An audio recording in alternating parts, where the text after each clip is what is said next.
ना एक स्टेटमेंट इसको पढ़ लीजिएगा, मैं चाहता हूं कि ये आपके ठीक स्क्रीन के ऊपर है। आज ये दिक्कत है, तो दिक्कत क्या है? किसको सुने सवाल है, गलत शिक्षाओं का उबाल है।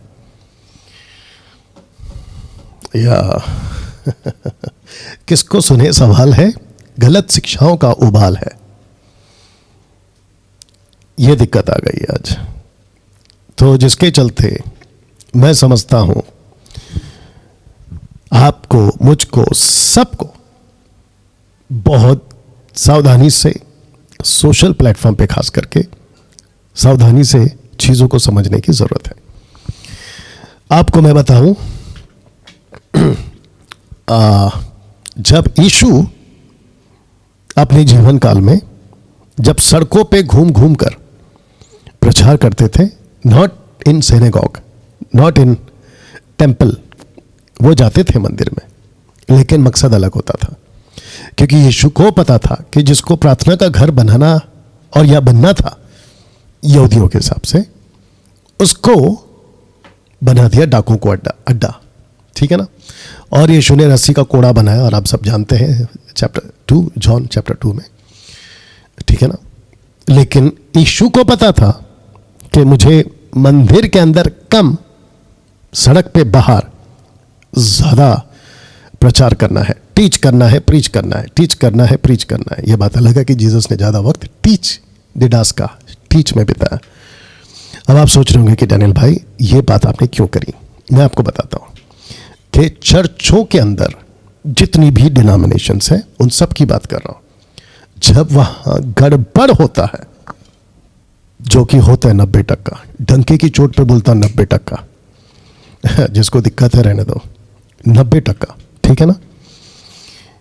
जो गड़बड़ होता है, तो फिर पवित्र आत्मा क्या करता है? मुझ जैसे 10% को लेता है, जैसे यीशु तब बाहर बात करते थे, जिसको कहते हैं उस वक्त का सोशल प्लेटफॉर्म। आज क्योंकि हम 21वीं सदी में हैं, बहुत सारी चीज़ों का डेवलप हो गया है, टेक्नोलॉजी के क्षेत्र में बहुत तरक्की हो गई है। अब हम उनके पास तो जा नहीं सकते, जो अपनी अपनी दुकान चला रहे हैं ना 90%, उनके पास तो नहीं जा सकते, और ना वो हमको आने देते हैं। तो वो जो सिखाते हैं बेचारे भेड़े जो है ना, वो उनको वही खाना पड़ता है। लेकिन फिर पवित्र आत्मा क्या करता है? कहता ठीक है, हम बाहर, जैसे यीशु बाहर, वैसे हम 10% बाहर यीशु की बातों को सिखाते हैं। लेकिन जब ये करने गए, जैसे यीशु तभी करने गए, तो यीशु के पीछे शास्त्री, फरीसी, सदूकी, ऐसे वाले वैसे वाले यीशु के पीछे पड़ गए। बोला गलत सिखाता है, गलत सिखाता है, ऐसे कैसे बोल रहा है, ऐसे कैसे कहता है। इन सब को यीशु ने झेला, लेकिन उसके बावजूद यीशु का काम नहीं रुका। वैसे ही जब अभी मुझ जैसे 10%, और अभी मैं मेरी बात करूंगा, जब मैं निकला 2020 में, जमकर काम हुआ, और अभी भी हो रहा और आगे भी होगा, क्योंकि ये काम मेरा नहीं है, प्रभु का है। तो कुछ पीछे पड़ गए, और जब वो पीछे पड़े तो हम तो नहीं रुकेंगे ना, हम तो अपनी स्पीड बढ़ाएंगे, और हमने वही किया। तो जिसके चलते क्या हुआ कि कुछ गुंडे यूट्यूब के मेरे पीछे पड़ गए, और जब मेरे पीछे पड़े तो हमने क्या किया? हमने एक डायलॉग मारा। जिसको तकलीफ होती है ना इस डायलॉग से, हमने एक डायलॉग मारा, आज फिर दे रहा हूं तकलीफ आपको। और वो डायलॉग ये था कि हाथी चले बाजार, कुत्ते भौंके हजार। कई लोगों को ये डायलॉग से मिर्ची लगती है, लगने दो, बट क्या करें सच्चाई कड़वी लगती है। तो जिसके चलते ये व्यक्ति, जिसका नाम है सैमुअल माइकल, मैंने जैसे कल कहा था, इसने बहुत वीडियो बनाई मेरे विरोध में, मैं चुप रहा। लेकिन अभी मुझे पता चलता है कि इसकी कम से कम 80 से 90% वीडियो मेरे अगेंस्ट वाली अपने यूट्यूब चैनल से ये हटा चुका है।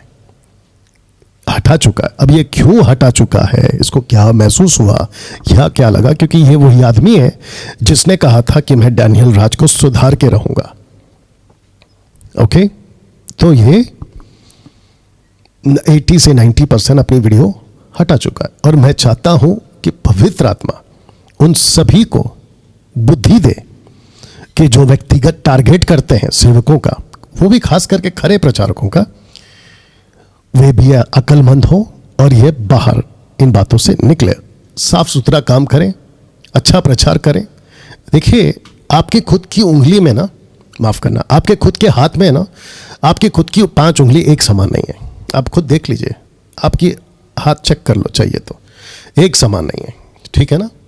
तो जिसके चलते जब आपकी खुद की उंगली एक समान नहीं है हाथों की, तो आप कैसे एक्सपेक्ट कर सकते हैं कि मसीह की देह में जो प्रचार करते हैं प्रचारक, वो ऐसे ही होने चाहिए। तो आप अपनी सोच बदलें, अन्यथा आपको जो पसंद है ना उनको सुने। ना तो आपकी रोटी मेरे घर से, आपके घर से मेरे घर आती है, ना मेरे घर से आपके लिए रोटी जाती है। आप अपना खाते हो, मैं अपना खाता हूं। और मैंने कभी किसी को जबरदस्ती नहीं कहा कि आओ मुझे सुनो। मैंने आप लोगों से कभी भीख नहीं मांगा, मेरे चैनल को सब्सक्राइब कर दो क्योंकि मेरी रोटी यहां से आती है। बिल्कुल नहीं, ना फेसबुक से ना यूट्यूब से। आपके फ़ोन से ना, ये वाले फ़ोन से नीता जी का नंबर रेडी रखना। नीता सोलोमन जी, अगर आप देख रही हैं तो मैं चाहता हूं कि आपको कॉल आएगा और क्या करेंगे आप पता है, ये वायर को या तो उससे कनेक्ट कर दो, वो सुना देना, ठीक है, उधर ले लेना बाद में। ओके, ना तो आपकी रोटी मैं खाता हूं, ना मेरी रोटी आप खाते हैं। आप अपना सुनिए, जो पसंद है उसको सुनिए। लेकिन इस व्यक्ति ने क्या किया, व्यक्तिगत टारगेट करना शुरू किया। इसको क्या लगा कि हाथ की उंगली सब एक समान होनी चाहिए, प्रचारक सब एक समान होनी चाहिए। डैनियल राज ऐसे कैसे बोल सकता है, डैनियल राज का ये तरीका कैसा है। उसके चलते ये हो गया शिकार, आत्मिक जलन का शिकार, चढ़ा यूट्यूब का बुखार। इसकी पुरानी वीडियोस को भी आज दिखाऊंगा मैं, 3 साल पहले। उसको कितने लोग देखते थे तभी, मेरी वजह से ये यूट्यूब पर जितने सब्सक्राइबर्स कमा बैठा है, वो सारे के सारे सब्सक्राइबर्स आज आपको एक नतीजे पे आना होगा। और वो नतीजा ये है कि जिसको तुम सुन रहे थे अभी तक, और जिसने अपनी यूट्यूब की दुकान खड़ी करी मेरे दम पे, डैनियल राज के विरुद्ध में वीडियो बना बना के, जिसको अभी ये 80 से 90% डिलीट कर चुका है। अब ये अपनी इमेज साफ सुथरी रखना चाहता है। कोई बात नहीं, आपसे गलती हुई है, आप भी जानते हो, इसलिए आपने डिलीट किया होगा, या तो आपको क्या पता क्या समझ में आया, आपने कर दिया, देर आए दुरुस्त आए। लेकिन आपकी कुछ वीडियो अभी भी पड़ी हुई है, आज उसका पोस्टमार्टम होगा और बड़ा जबरदस्त तरीके से होगा। तो मैं चाहता हूं कि मसीह जनता, आप बिल्कुल तैयार हो जाए।